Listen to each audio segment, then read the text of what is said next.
Assalamualaikum warahmatullahi wabarakatuh. Perkenalkan, nama saya Agil Nurdiansyah dari kelompok Webflow yang beranggotakan saya, Agil Nurdiansyah, Bayi Fatur Rahman, dan Andika Jati Dharma. Di sini saya akan mempresentasikan cara install Webflow.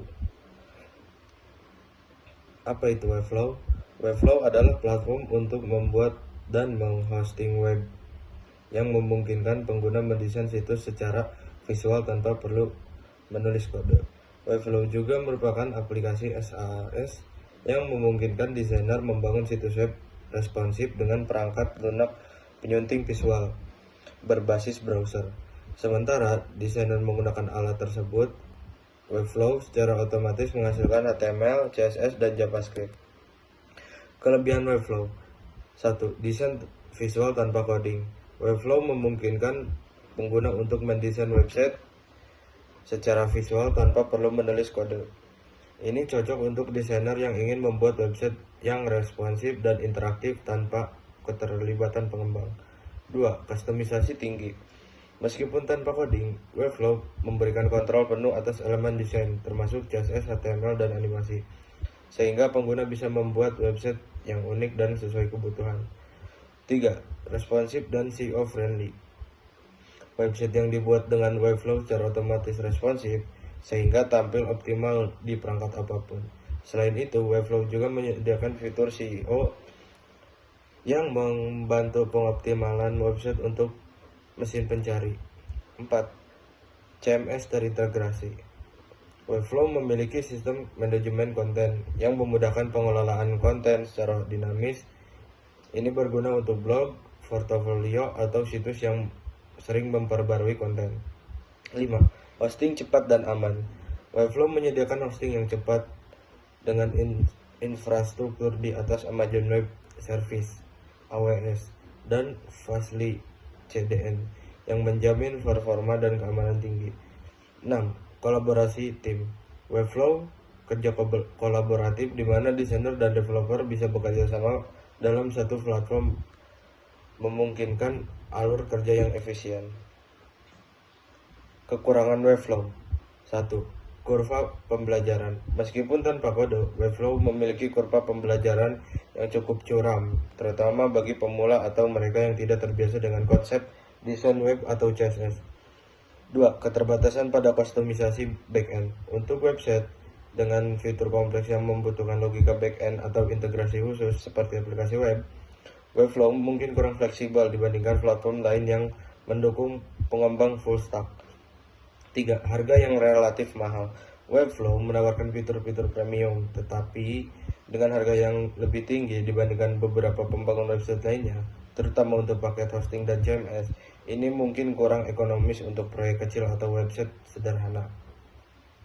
4. Tidak mendukung e-commerce yang kompleks. Meskipun Webflow memiliki fitur e-commerce, jika dibandingkan dengan platform e-commerce khusus seperti Shopee atau WooCommerce, Webflow masih terbatas dalam hal manajemen produk atau integrasi pembayaran yang lebih kompleks. 5. Ketergantungan pada platform. Website yang dibuat di Webflow bergantung pada platform tersebut untuk hosting dan pengelolaan.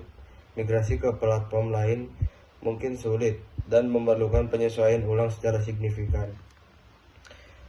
Fitur unggulan pada Webflow: content management seperti content management system atau CMS, mengelola konten situs web mulai dari teks dan gambar hingga elemen interaktif dan bidang data, membuat berbagai jenis konten seperti blog atau post, menggunakan banyak plugin tanpa harus mengunduh plugin tambahan, site designer, membuat situs web dari kanvas kosong atau dari struktur yang sudah ada, memilih template yang sesuai kebutuhan, mengisi halaman dengan konten dan file media, menambahkan animasi dan interaksi.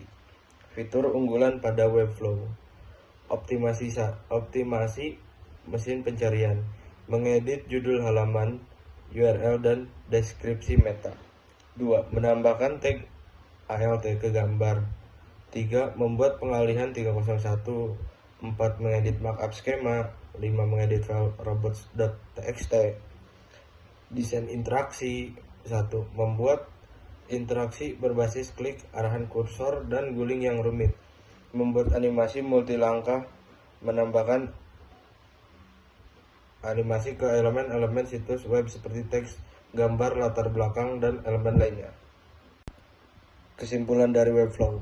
Webflow adalah sebuah web builder berbasis CMS dengan dasar bahasa pemrograman HTML, CSS, dan JavaScript. Di Webflow, user bisa membuat dan mendesain website tanpa perlu pemahaman coding sama sekali.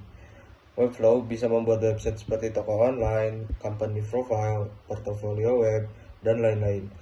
Dan juga bisa memaksimalkan SEO pada website user dengan fitur yang sudah disediakan di Webflow, seperti halnya di program secara manual. Webflow menyediakan pilihan gratis dan berbayar mulai dari $12 sampai $212 per bulan.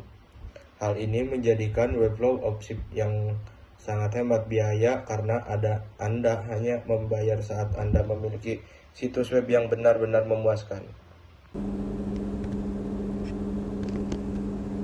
Baik, melanjutkan dari yang sebelumnya, sekarang adalah bagaimana cara menginstal Webflow.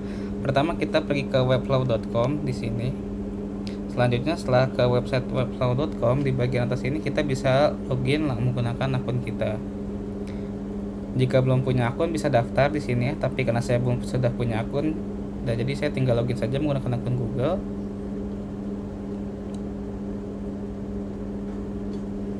Nah, baik, ini adalah tampilan dashboard awal ketika telah berhasil login.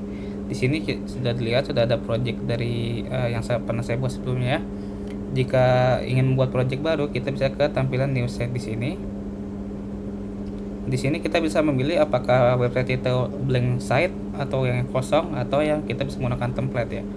Sebagai contoh saya akan pilih blank site dulu. Di sini kita akan membuat nama website kita. Saya akan namakan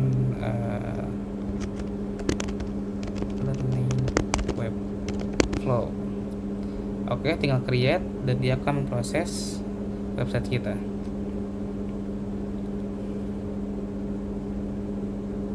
Dan di Webflow ini dia bisa untuk semua device ya, untuk Windows, macOS, Linux, karena dia terinstalnya di Chrome, jadi nggak masalah dengan apapun websitenya, apapun OS laptopnya. Setelah itu ini sudah jadi, ini adalah blank site-nya. Dan kita bisa lihat di bagian sebelah kiri sini adalah elemen dari widgetnya atau layoutnya. Di bagian untuk menambah seperti section, container, list dan lain-lain semua di sini. Dan di bagian atas ini untuk tampilan. Saat ini menggunakan tampilan desktop. Jika kita klik ke tablet, maka dia akan menggunakan tampilan tablet. Jika menggunakan mobile portrait, maka dia akan berubah tampilan seperti ini. Dan untuk mobile landscape dia akan seperti ini. Nah, untuk sebagai contoh saya akan memasukkan sebuah komponen ya. Pertama adalah section. Saya akan masukkan section dalam body. Pemakaiannya juga cukup mudah ya, tinggal drag and drop saja. Klik elemennya, terus drag ke bagian tengah sini seperti itu. Nah, selanjutnya di sebelah kiri ini setelah kita tambahkan sebuah komponen terdapat body. Di sini ada navigatornya. Saya sudah menambahkan section. Jadi sudah ada 2 section di sini ya. Kalau mau hapus tinggal klik kanan langsung delete aja. Setelah itu saya akan contoh menambahkan sebuah teks. Di sini saya akan klik terus drag ke bagian section sini. Nah, seperti dilihat di sini sudah ada section dan sudah ada teksnya. Saya akan ubah teksnya.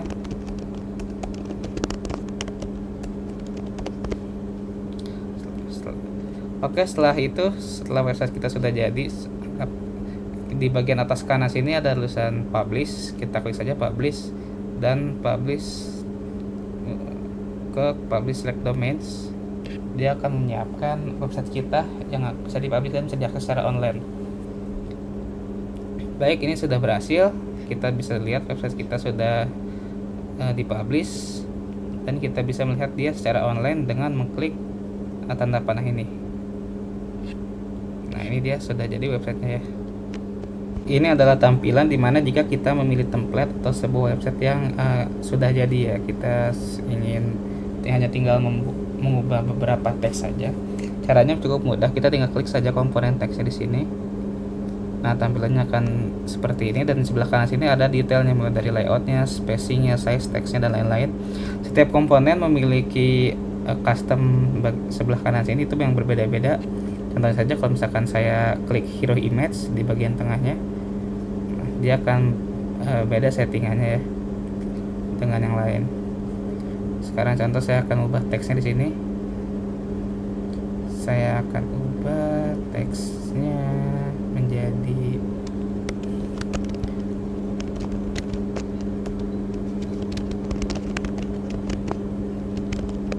seperti ini. Setelah itu, setelah kita berhasil mengubah teksnya dan komponen-komponen sesuai keperluan kita, di bagian kanan atas ini kita klik publish dan publish to select domain.